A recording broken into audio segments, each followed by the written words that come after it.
Rain lashed the windshield in thick, angry streaks, each droplet like a tiny hammer pounding against the glass. The wipers struggled, screeching with every swipe, but they couldn't keep up. The storm had risen suddenly, a wall of darkness and fury, like the sky itself had snapped. Kind of like me, I hadn't planned to leave that night. But plans didn't mean much when you found your fiancé in bed with your best friend. When the people you thought were your home turned out to be your undoing. So I ran. No goodbyes, no closure, just shaking hands, blurred vision, and a single destination, Hollow Creek, a place I hadn't been to since I was a child. My aunt's cabin, isolated, forgotten, surrounded by forest thick enough to swallow a person whole. It was the only place I had left where no one would look for me. But as the road narrowed and the woods grew taller, something in my chest tightened. It wasn't just grief anymore, it was dread. Something was waiting out here, watching. My breath fogged the inside of the windshield as I rounded a sharp curve, and that's when I saw him, a figure in the road. I hit the brakes instinctively. The car fishtailed, tires shrieking across the slick gravel. The headlights caught a flash of skin, a pale, bare chest, and then impact, a loud thud, a sickening jolt, and then silence. I sat frozen, heart pounding in my ears. Lightning tore across the sky, briefly illuminating the soaked trees and winding road.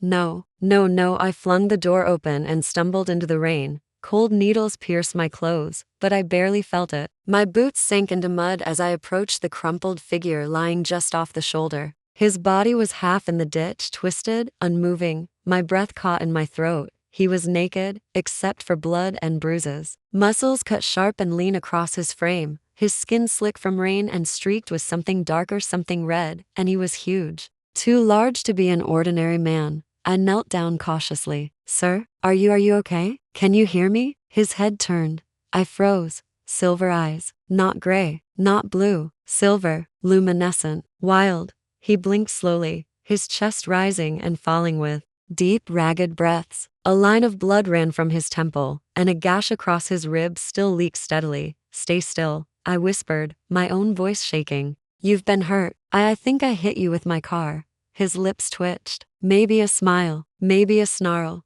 You didn't do this, he rasped. Something else did. What? I leaned in, trying to hear him better over the rain. He grabbed my wrist suddenly, his fingers like fire against my freezing skin. You shouldn't be here. What? You shouldn't have come back, Lara. My blood turned to ice. How do you know my name? I breathed. He didn't answer. His eyes rolled back, and he collapsed fully into the mud.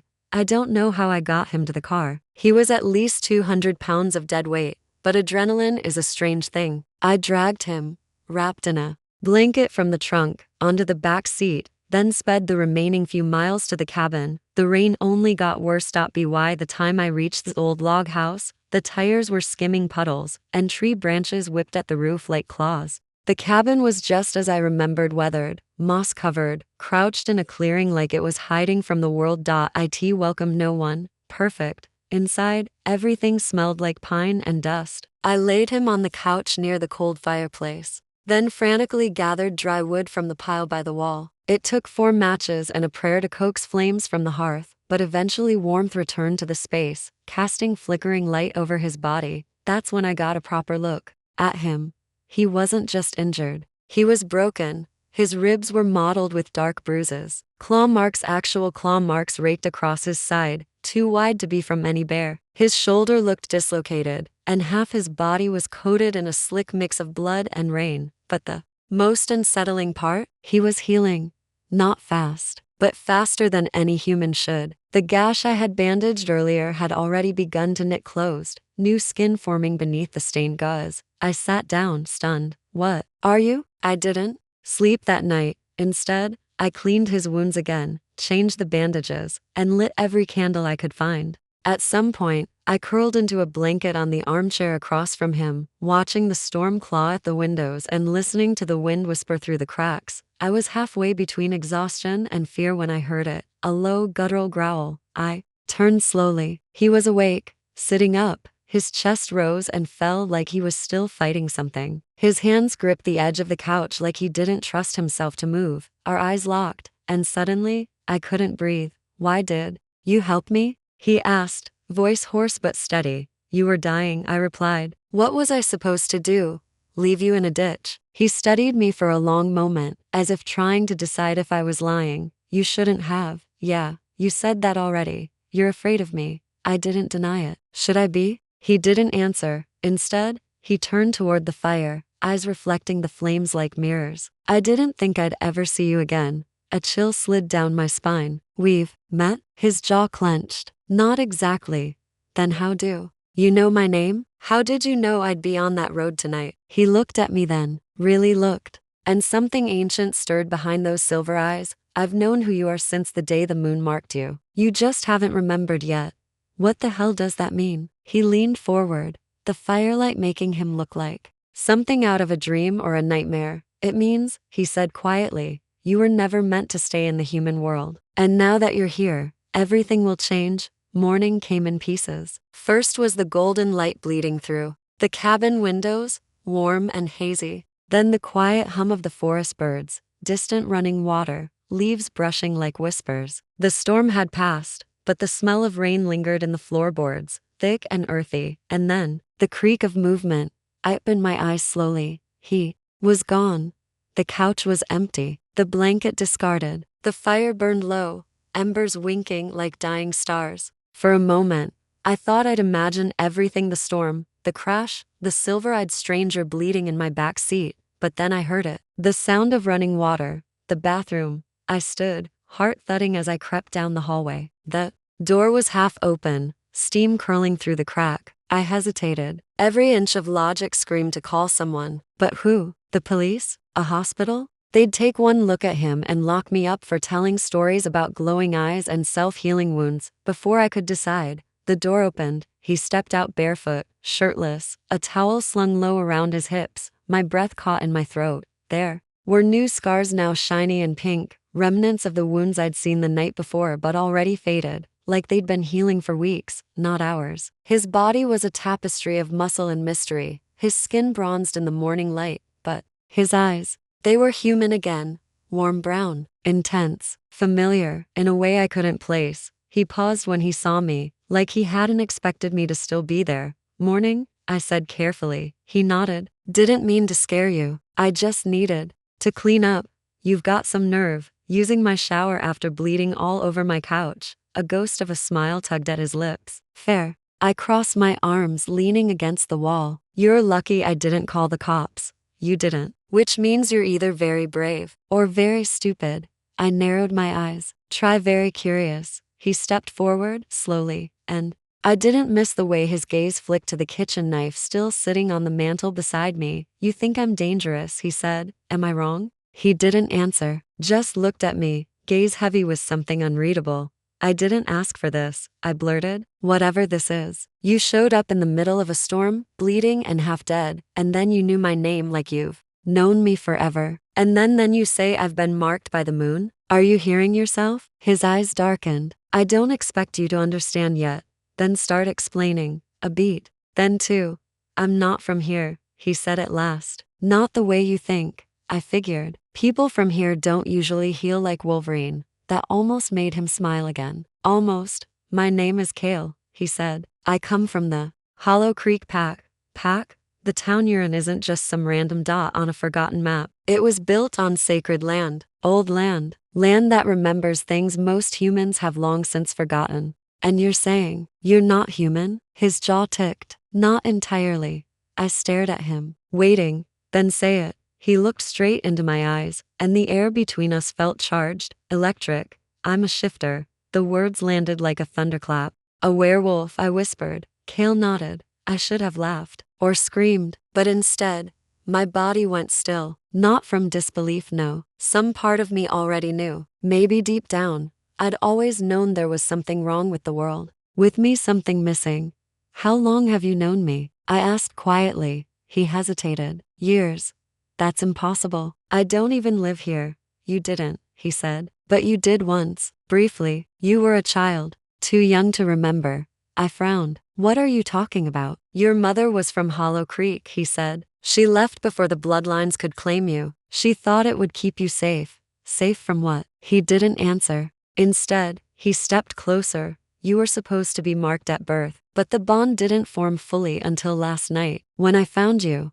When you got hit by my car, you mean? No, I was already tracking something. I wasn't supposed to find you like that. But fate doesn't always care about timing. I stared at him, the floor swaying beneath my feet. You're saying this was destiny? He nodded. The moment I sended you, I knew. You're my mate, Alara. Everything inside me rebelled. No, I said quickly, stepping back. You don't even know me. I know enough. The bond doesn't lie.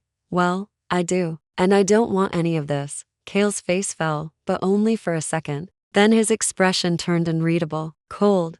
I didn't choose you either, he said, voice like gravel. Do you think this is easy for me? I rejected the mate bond once already. That stopped me. You, what? Kale turned away, jaw clenched, muscles tight beneath his skin. I thought it would save you, he murmured. I didn't want to drag you into my world. It's violent, cursed, and I'm not what you think I am. His words hit something deep inside me. Something old, something aching. A rejected mate bond. Like a story I'd heard in a dream once. Is that why you were attacked? I asked. Those claw marks. He didn't answer, but the pain in his eyes was all the answer I needed. I was hunted, he said finally, by someone who knew. I'd finally accept the bond. Someone who wants to make sure you never awaken fully. My chest tightened. Awaken?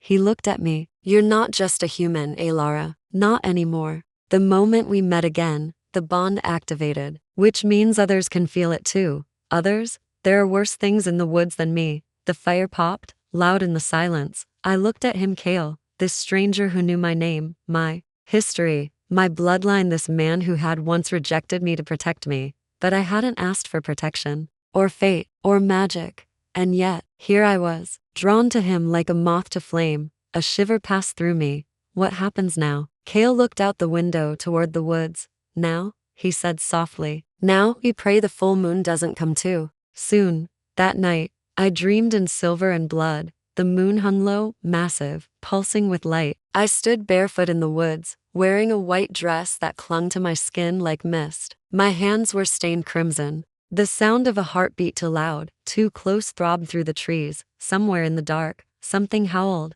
I turned, but instead of fear, I felt longing.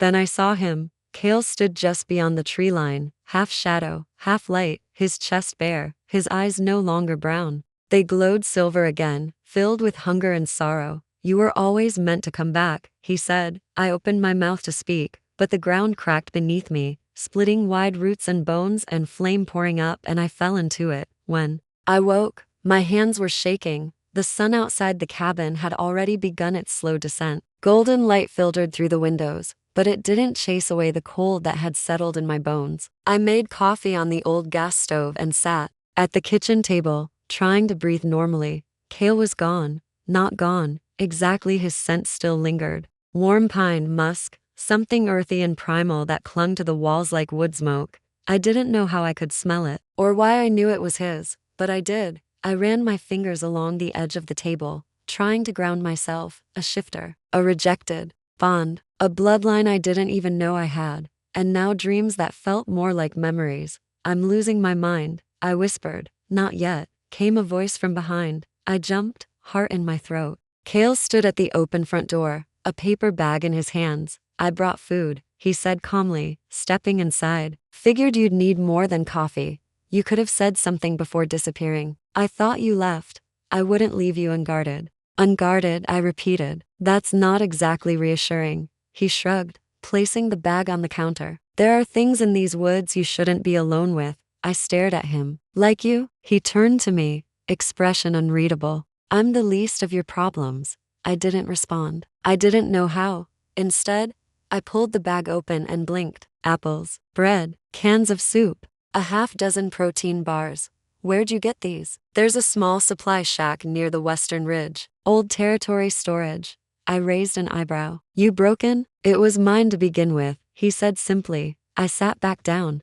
and watched him. His movements were fluid, efficient, but tense, like a man carrying too much weight inside his skin. I had a dream, I said softly. Last night, he stilled. You were in it. The moon, blood, something was calling me. He didn't meet my eyes. You're awakening, he said after a pause. Your body is responding to the bond, to the forest, to what's inside you. I swallowed. What is inside me, Kale? He leaned against the counter, folding his arms. You're not just descended from shifters, Lara. Your mother came from one of the oldest bloodlines in Hollow Creek. You were meant to inherit it, but she ran before it could manifest. And now that I'm here, it's triggering? Kale nodded. Your presence in the ancestral land, our bond, the storm, it all converged. So what happens to me now? You change into a wolf? Not fully, not yet. He hesitated. If the bond completes under the wrong moon, your shift will be unstable. You could lose control, or worse, lose yourself entirely. My chest tightened. So I'm some kind of ticking time bomb. You're not a weapon, Kale said, firmly. You're a legacy. I stood, suddenly angry. Don't give me poetic answers. I didn't ask for any of this. I didn't ask to be marked, or dragged into some ancient forest war. I just wanted to disappear. Kale moved toward me, slow and careful, like approaching a frightened animal. You didn't ask for it, he said quietly, but the forest remembers you. The blood in your veins remembers. You were always meant to return. And you? I whispered. What are you meant to be to me? He was only inches away now. I was meant to protect you. I looked up into those dark, unreadable eyes. Then why did you reject me? A muscle ticked in his jaw. Because loving you would have destroyed you. Something in my chest cracked. Neither of us spoke for a moment. Then Kale turned away, running a hand through his damp hair. You need to know something, he said. The bond reactivated when I saw you, yes. But someone else felt it too. That's why I was attacked. By who? He looked at me, his expression darkening. My brother. The silence that followed was thick as fog. You have a brother? I asked. Kale nodded. A twin. Cade.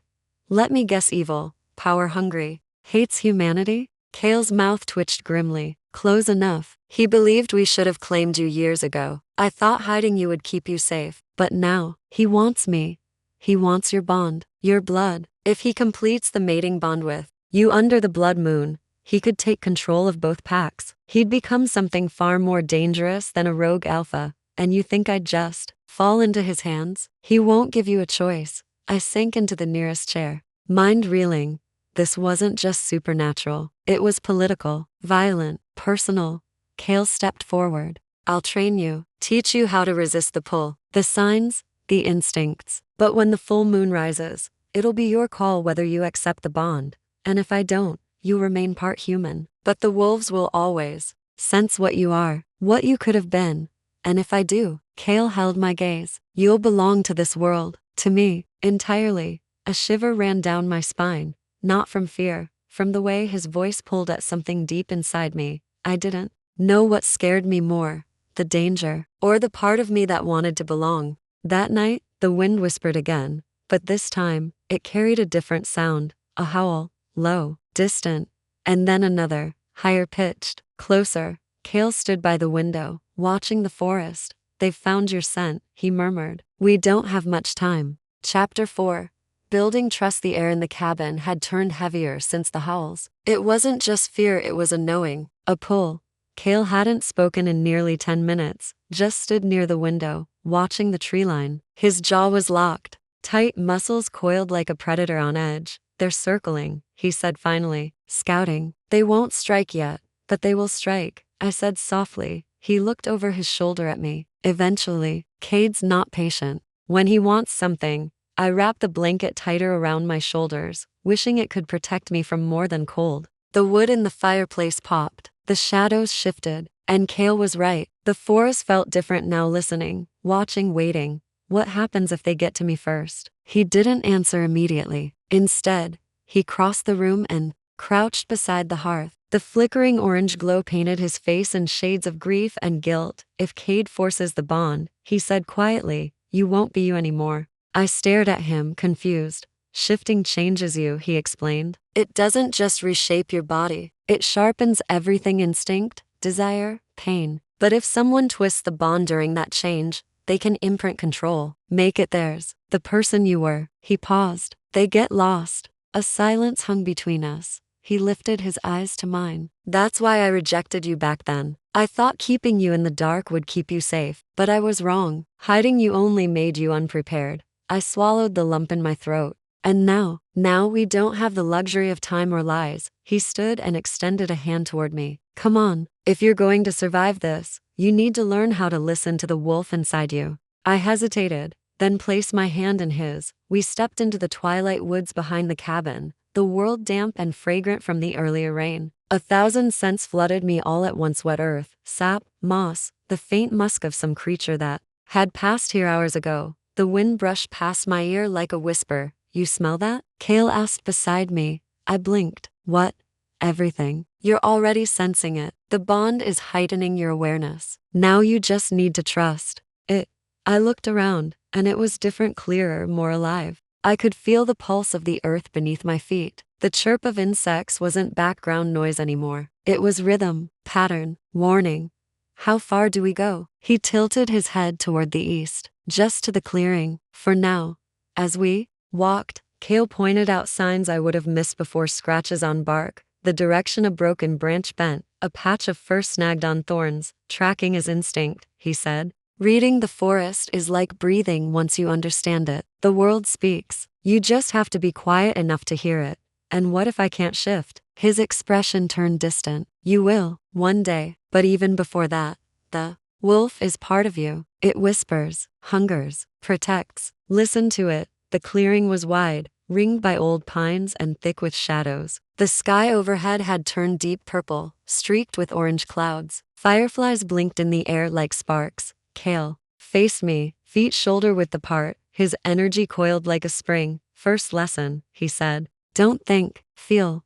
Feel what? Me. Then without warning, he lunged. I stumbled back with a yelp, instinct flaring, heart racing. But something else surged beneath my skin: heat, power, like a wild animal uncoiling inside me. Kale stopped just short of me, his body tense but controlled. You felt it, he said. I don't know.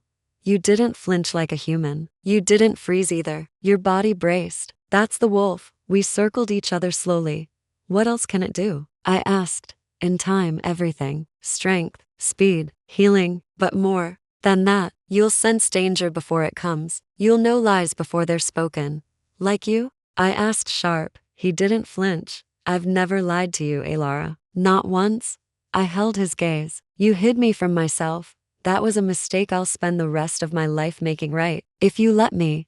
There it was again, that pull in his voice. Not just words. A thread. A bond. My pulse sped up. His scent wrapped around me. And something inside me responded: an ache. A knowing. I don't trust you, I said. His eyes dropped, but he didn't retreat. But I want to. That made him look at me again. Kale stepped closer, voice low and reverent. Trust isn't built in peace. It's forged in storms. Our breath mingled. The air was heavy with something unspoken. Why me? I asked, barely louder than the wind. Why are you still here? After all this time? He brushed a strand of hair from my cheek, his hand lingering. Because every time I close my eyes, I see the girl I let go. And every day since, I've been trying to become the man who deserves her. My heart cracked painfully, beautifully. But before I could speak, a sound broke through the trees. A branch snapped. Kale stiffened. I turned instinctively toward the sound, but Kale grabbed my arm. Don't look with your eyes, he whispered. Feel it. I closed my eyes, and to my shock, I felt it. A presence. Not human. Not Kale.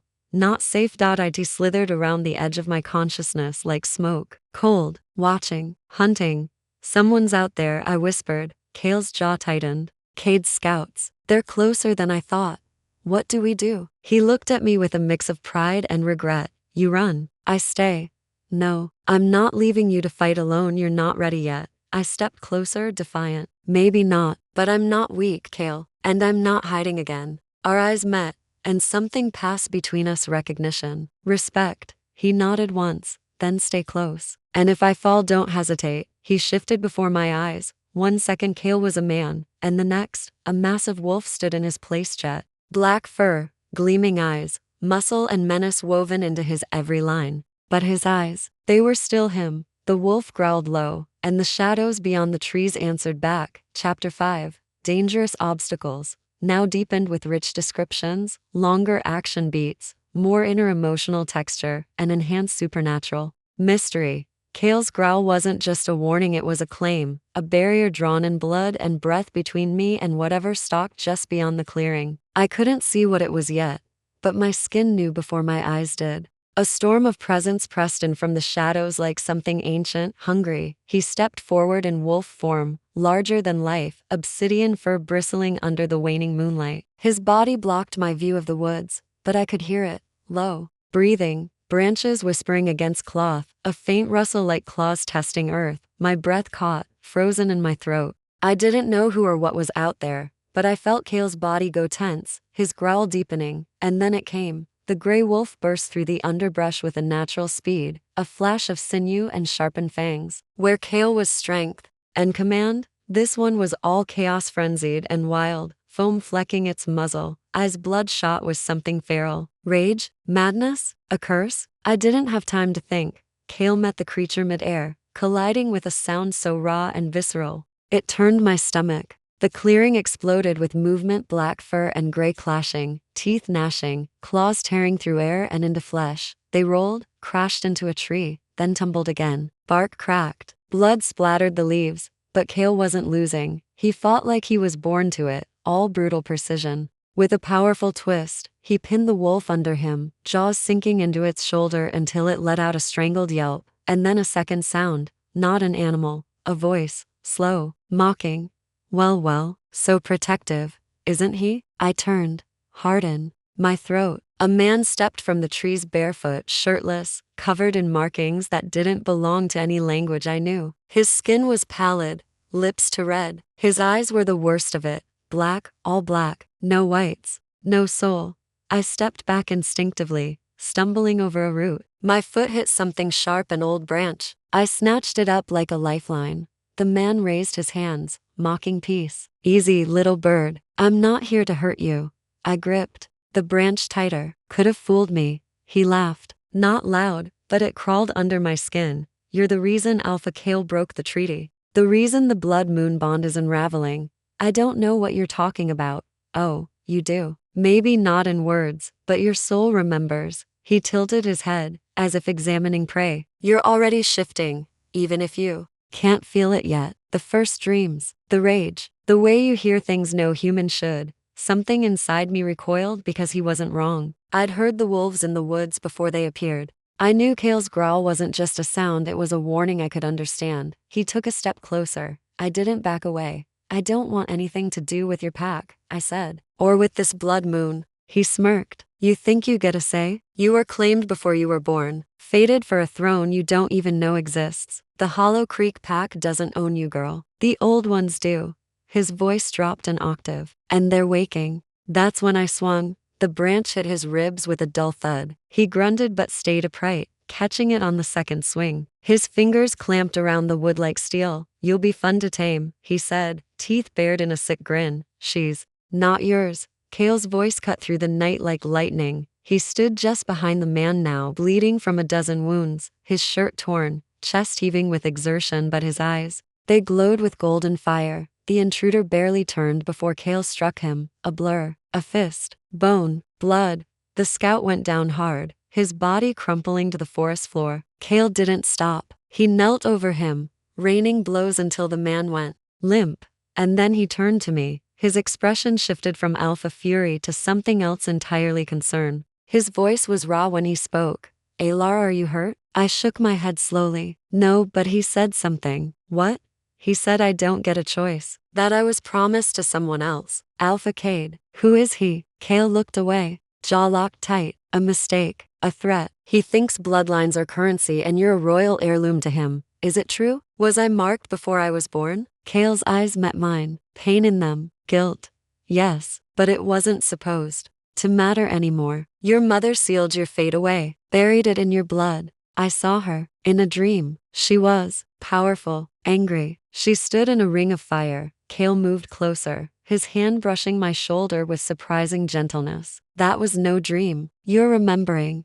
Remembering what? He hesitated. The truth. You're not just human, and you're not just a mate. He turned and pointed toward the distant eastern hills, where the fog rolled thick through the towering trees. There's a place, the ruins of the old temple. Your mother died protecting it. That's where your lineage begins. That's where We need to go.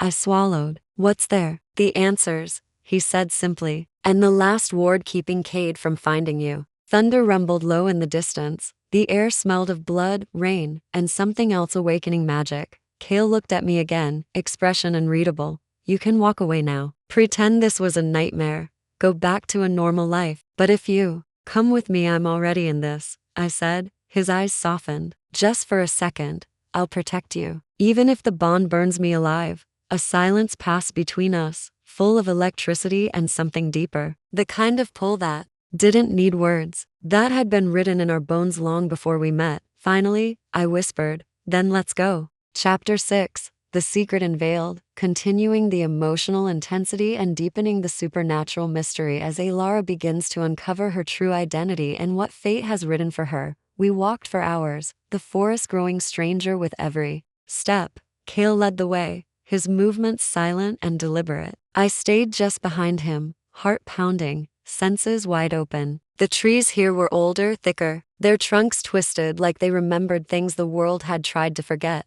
Mist crept between the roots, hugging the earth like a memory refusing to die, and the further we went, the more I felt it, the pull.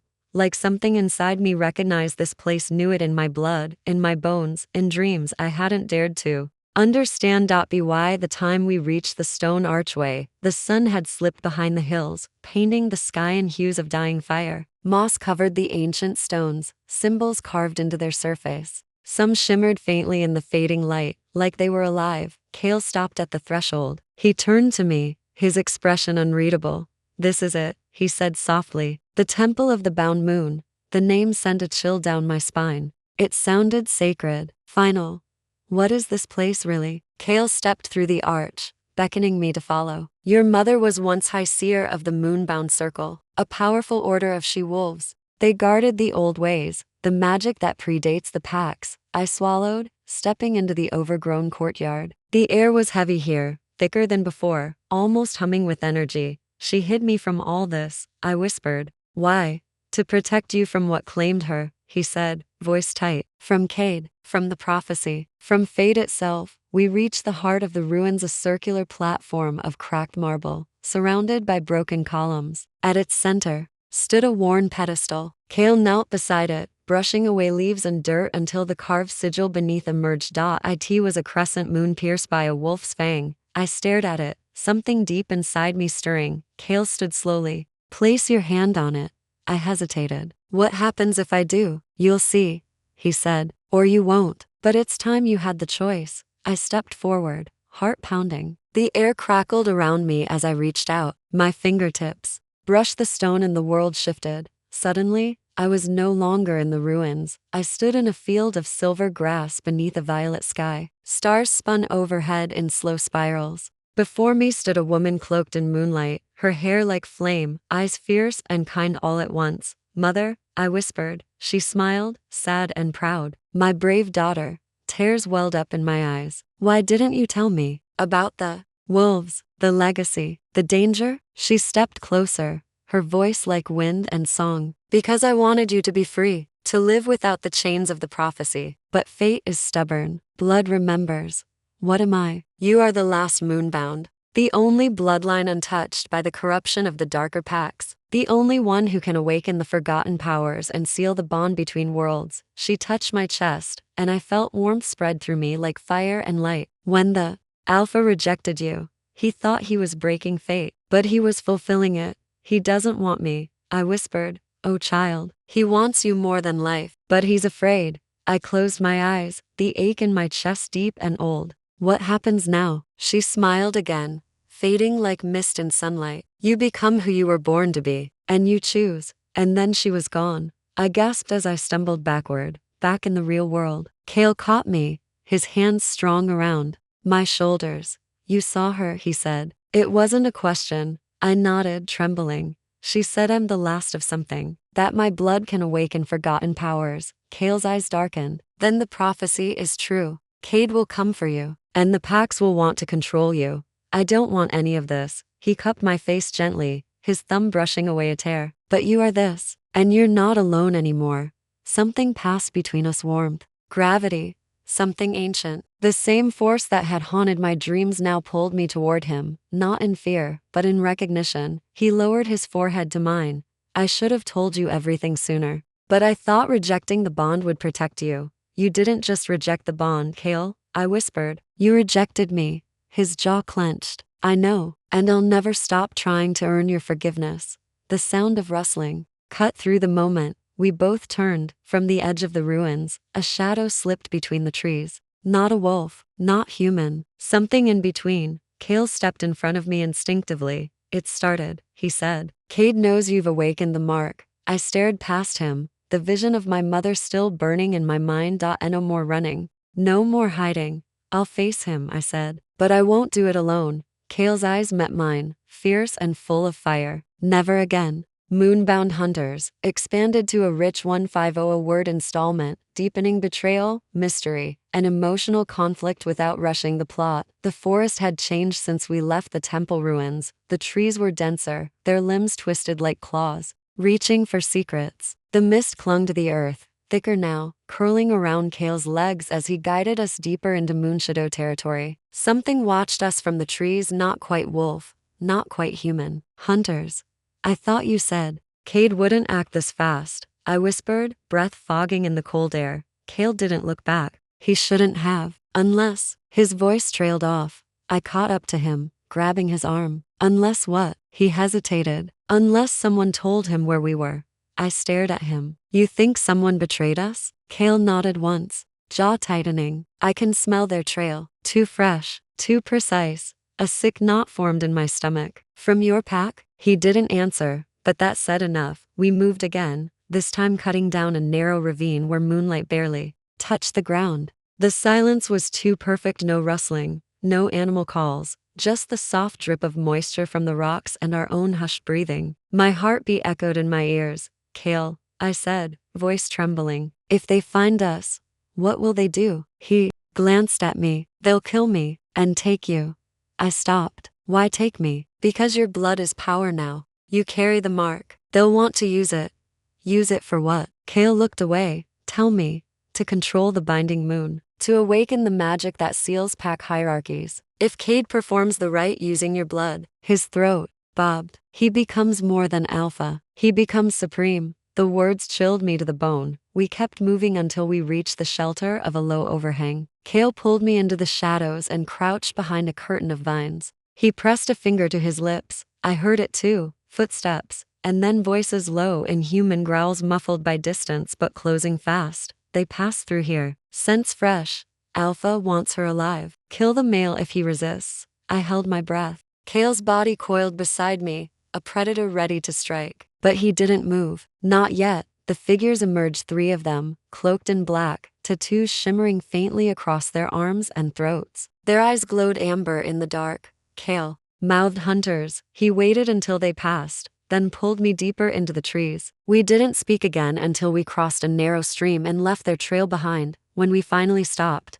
I leaned against a tree, gasping. They were moonbound, too.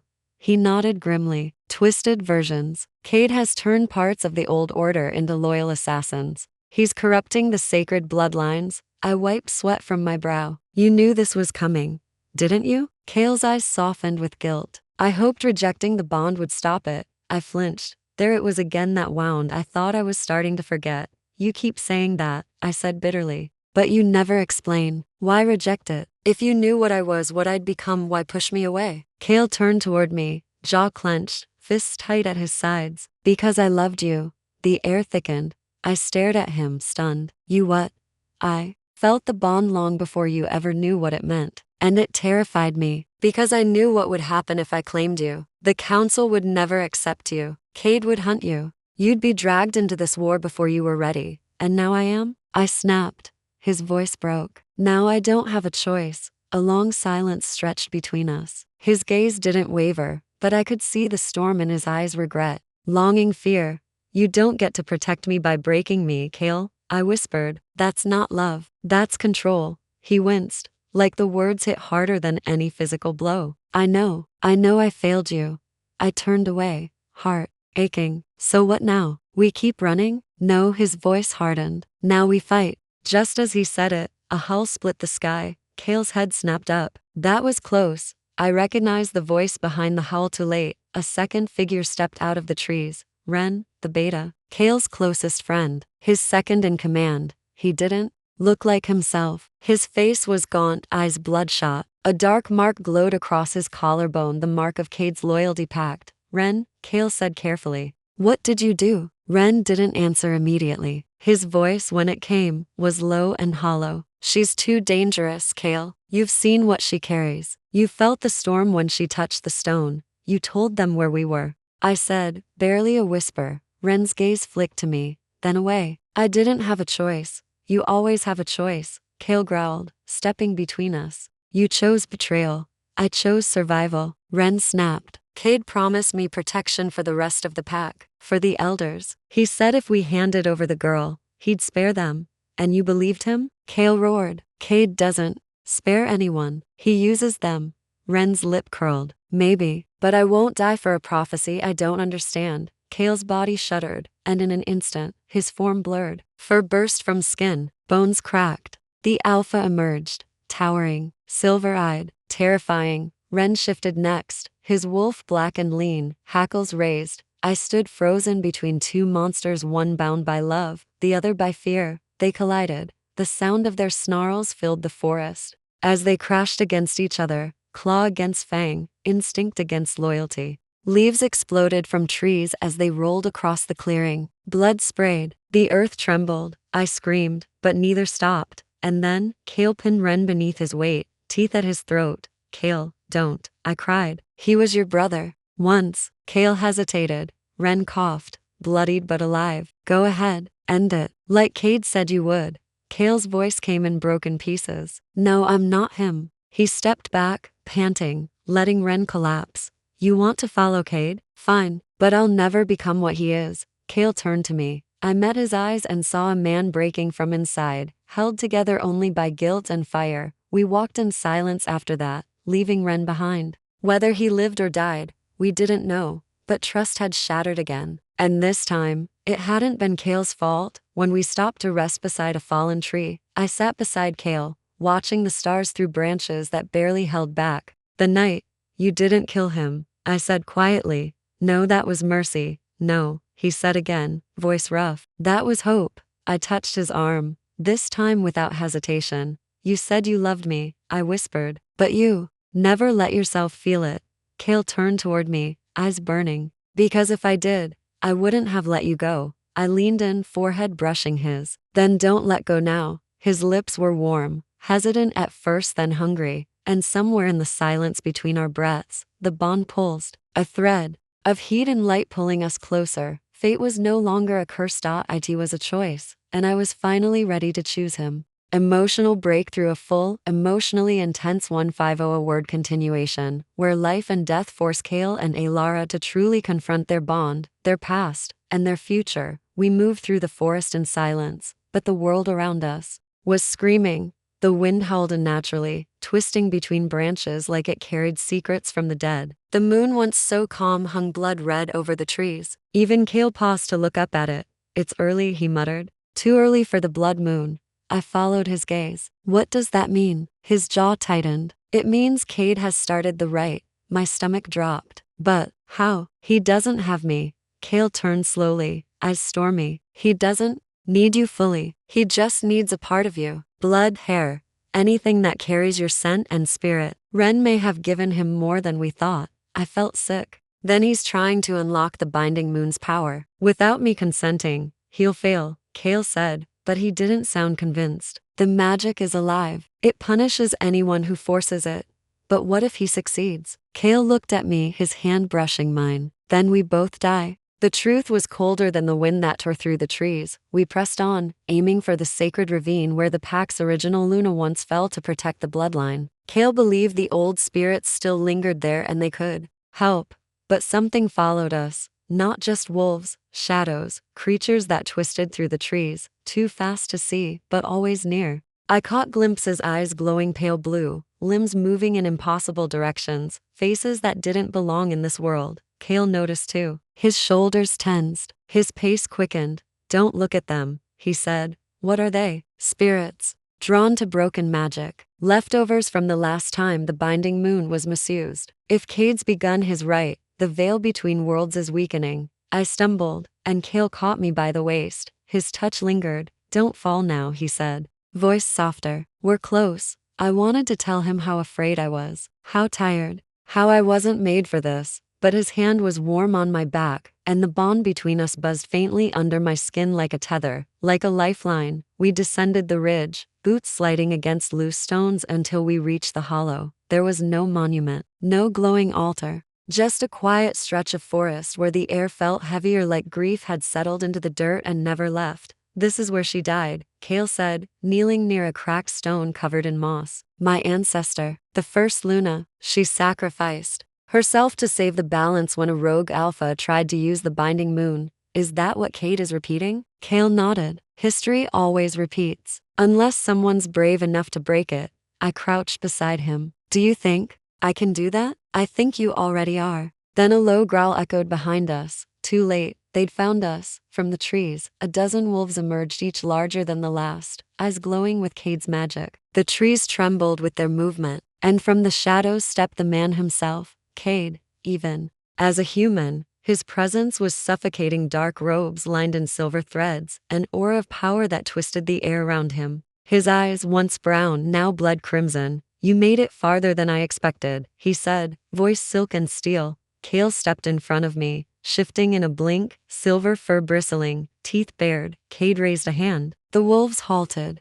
I don't want to kill you, brother, Cade said, but I will if you make me. Cale growled, low and lethal. Cade turned to me. Elara, you don't know what you carry, but I do. You're not just a mate, you're a vessel. The Luna's blood has passed into you. Willingly or not, you're the key to every alpha's rise. Then I'll break the key, I said, stepping beside Cale. Cade smirked. Then you'll die. He moved, faster than anything I'd seen. He didn't shift, he didn't need to. His body shimmered with borrowed magic as he launched forward. Cale lunged to intercept him, and the forest exploded into chaos. Fangs clashed with claws, trees shattered under the force of their battle, and I foolishly, instinctively ran straight to the cracked stone where the Luna had once died. I could feel something there, a hum beneath the ground. I pressed my hand to the earth, and everything changed. A surge of energy burst from the stone, rushing up my arm, through my chest, into my mind. Visions flared, images of the past. Wolves running beneath the moon, the first Luna bleeding under a red sky. Her voice echoed in my head. Power unclaimed is power stolen, but power accepted is fate fulfilled. I gasped. Behind me, Cale cried out. Cade had struck him down, claws raking across his side. No, I screamed. The power pulsing in me snapped. I stood, energy glowing from my skin, and faced Cade. The wind howled louder. The spirits in the forest screamed through the trees. He turned toward me and faltered. What have you done? He hissed. I accepted it, I whispered. The Luna's gift, the bond, the fate. I stepped forward, each footfall shattering the roots beneath me with glowing. And the spirits that had haunted us vanished. The shadows dissolved. The wolves Cade had brought, they whimpered, confused, then turned and fled into the forest like freed prisoners. Cade lay broken beside the stone, his power leached, his body shaking. Cale stood slowly, towering over him. End it, I whispered, but Cale only shook his head. No, he doesn't get an ending. He gets to live with failure. Cade coughed, barely conscious. This isn't over. Cale crouched beside him. Oh, yes it is. He took my hand. We turned away from the stone, from the broken alpha, from the forest filled with old blood and older magic, and together, we stepped into a new fate. Love revealed where the bond between Cale and Elara reaches its full depth, and they finally embrace their fate, love, and leadership amidst the remnants of war and legacy. The forest was quiet, for the first time since I'd stepped into this world of shadows, fangs, and fate. I felt silence. Not the kind that threatens, but the kind that holds. Like the earth itself was finally exhaling. Cale and I moved through the trees hand in hand, his steps slow, his breaths heavy. The blood had dried on his shirt, but the way he looked at me like I was his salvation, his center erased any thought of pain. We didn't speak for a long time. We didn't need to. The bond between us had settled, warm and steady, like a heartbeat under our skin. We'd passed the point of questions, of denial. I was his, and he was mine. Not because of the Luna's gift, not because fate demanded it, but because we chose each other. T the edge of the ravine, the moonlight broke through the canopy, casting silver beams across the clearing. Kale stopped and looked back toward the hollow where Cade had fallen. I thought I'd feel relief, he said softly, but all I feel is empty. You lost a brother, I whispered. Even if he betrayed you. Cale gave a small nod. We were never truly brothers. He was always chasing power. I just never thought he'd go this far. I leaned into him, resting my head against his chest. His arms came around me instantly, wrapping me in warmth. His scent, earth, cedar, and something uniquely him settled me. We're still here, I said. That means something. It means everything, he murmured into my hair. You saved me, Alara. I don't just mean today. From the moment I saw you in the woods, I was different. I looked up at him. His eyes were soft, unguarded.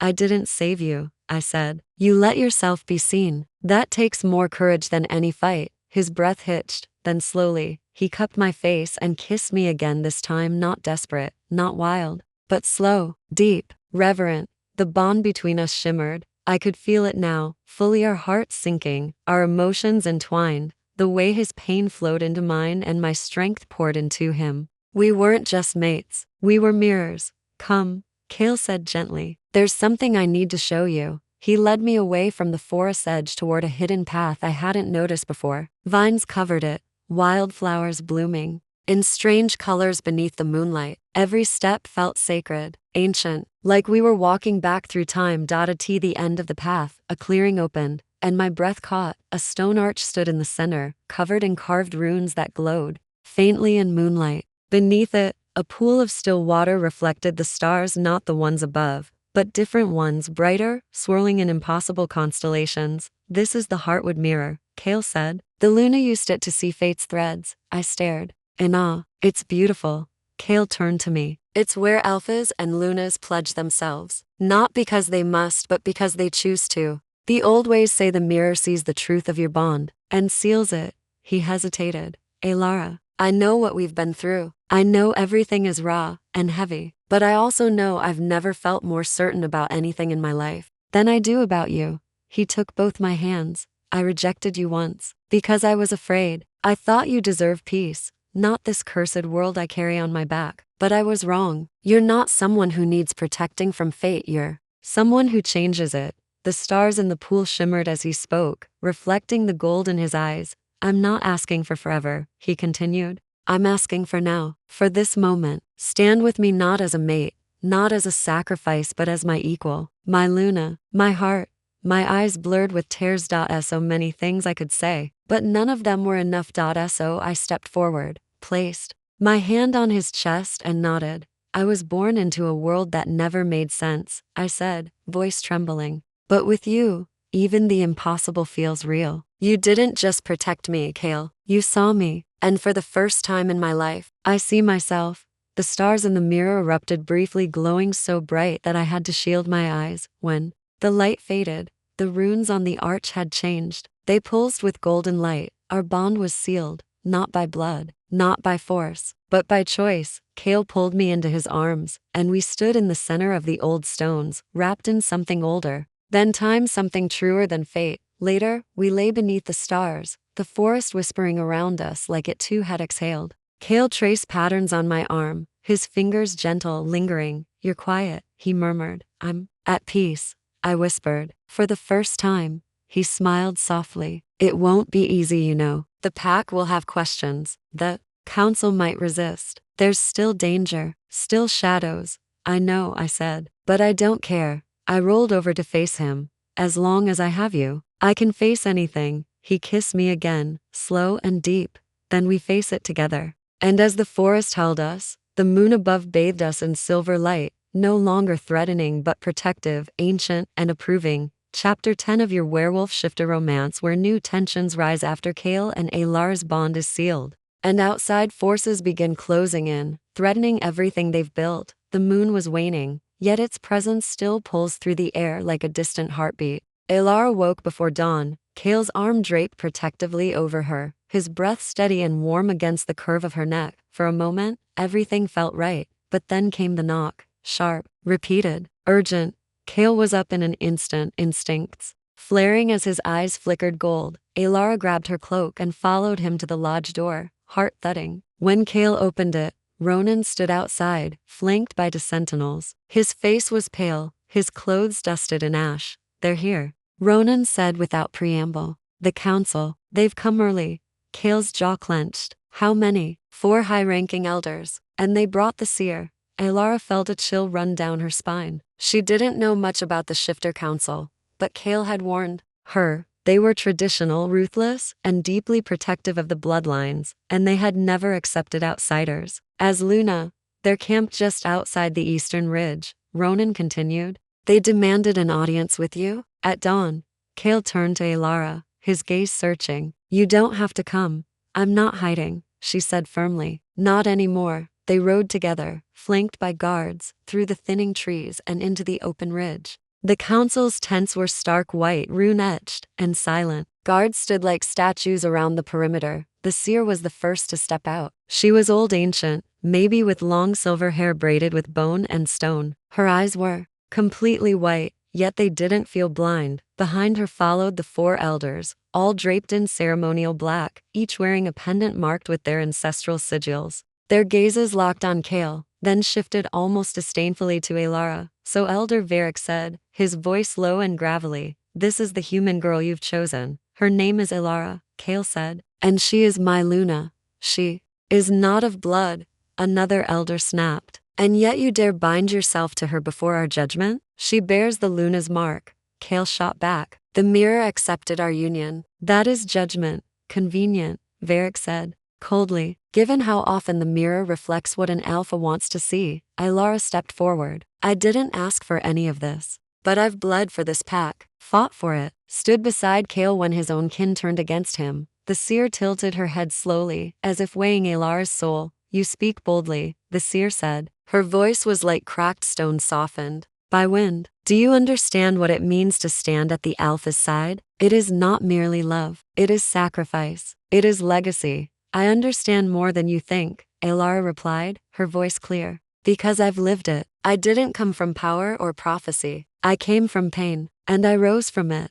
There was a long silence. Then the seer stepped closer, close enough that Alara could feel the chill from her breath. "Touch my hand," she said. "If your bond is true, the old power will respond." Kale moved, but Alara stopped him. "It's okay."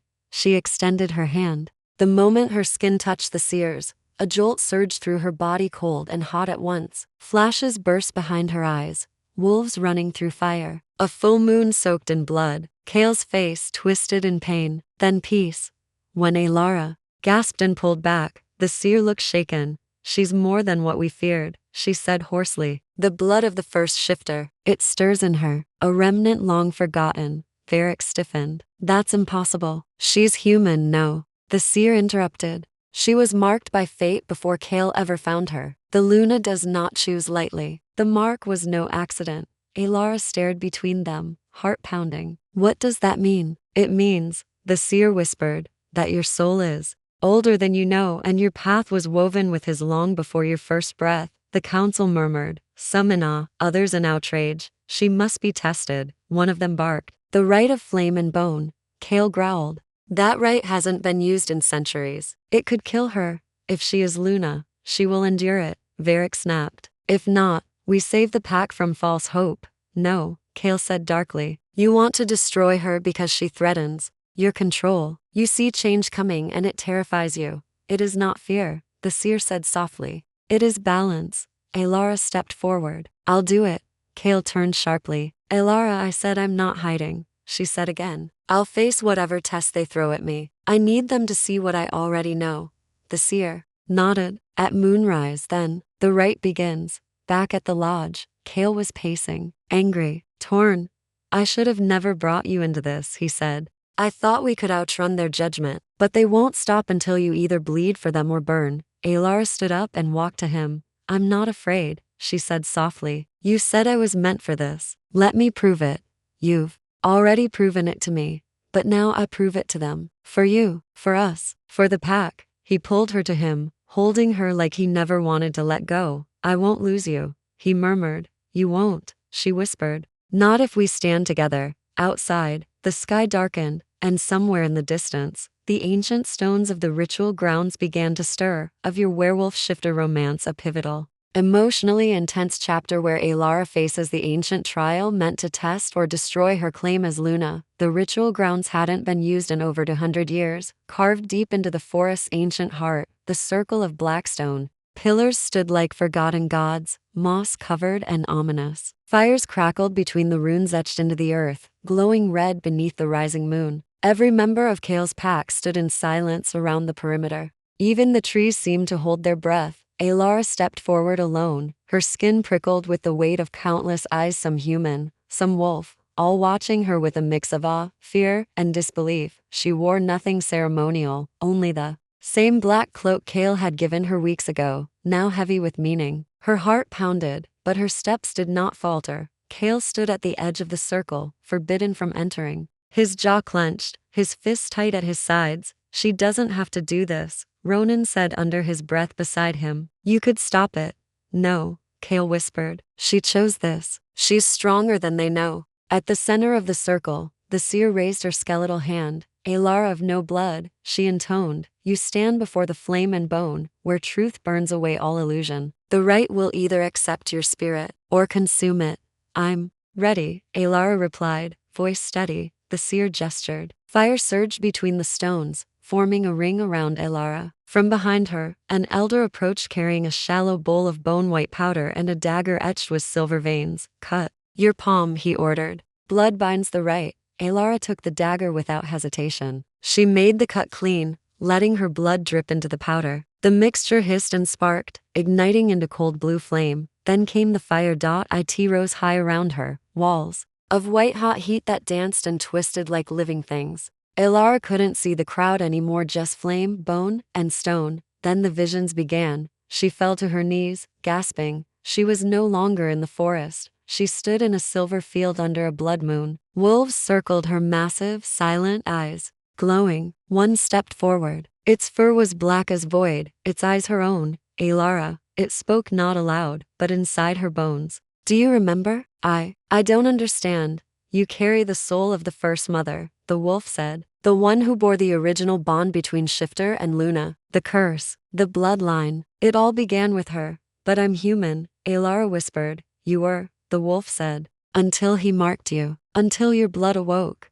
Alara stumbled backward. Kale, his mark changed me? Not changed, the wolf said. Revealed. The ground shook. Suddenly Alara was falling through fire, through time, through every memory not her own. A woman running through the forest with a baby in her arms. A wolf howling as it was torn from its mate. The sound of ancient words whispered beneath a full moon. Then Kale, standing over her, wounded, choosing her, marking her, and her, choosing him. When she opened her eyes again, she was back in the fire ring. Her cloak had burned away, but her skin was untouched. Her eyes glowed faint silver. Gasps echoed around the circle. The fire died. Instantly, the seer approached slowly, carefully. She carries the Luna flame, the seer whispered. It has not been seen in over 1,000 years. She passed? Varric demanded. She transcended. The seer replied. Kale broke the circle, rushing to Alara. He caught her as she collapsed, lifting her into his arms as if she were made of moonlight.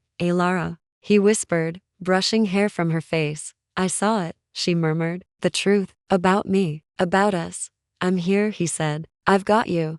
The seer turned to the council. The right has spoken, she said. No more shall question her claim. She is Luna, not just of this pack, but of legacy. And yet, not all faces in the crowd were awe. From the shadows, a figure turned silently and slipped away, disappearing into the forest. Later that night, as Alara lay resting, Kale sat beside her. He didn't sleep. He watched the door. He felt the shift in the air, the tension that hadn't left. Even after the fire was gone. Something's coming, Ronan said quietly, stepping inside. Kale didn't turn. What did you hear? A break in the southern border. Guards killed. No scent trail left behind. Rogues? No. Smarter. More organized. Kale's jaw tightened. The council had accepted Alara, but someone else hadn't, and they were coming. Chapter 12. Moonbounty. Wind howled over the northern ridge, carrying the scent of blood, ash, and something older. The forest was too quiet, As though it too waited for what was about to come, Kale stood in full shift at the front of the pack, black fur gleaming, eyes like ice fire. Beside him, Alara stood with her hand on his back, cloaked in white silver.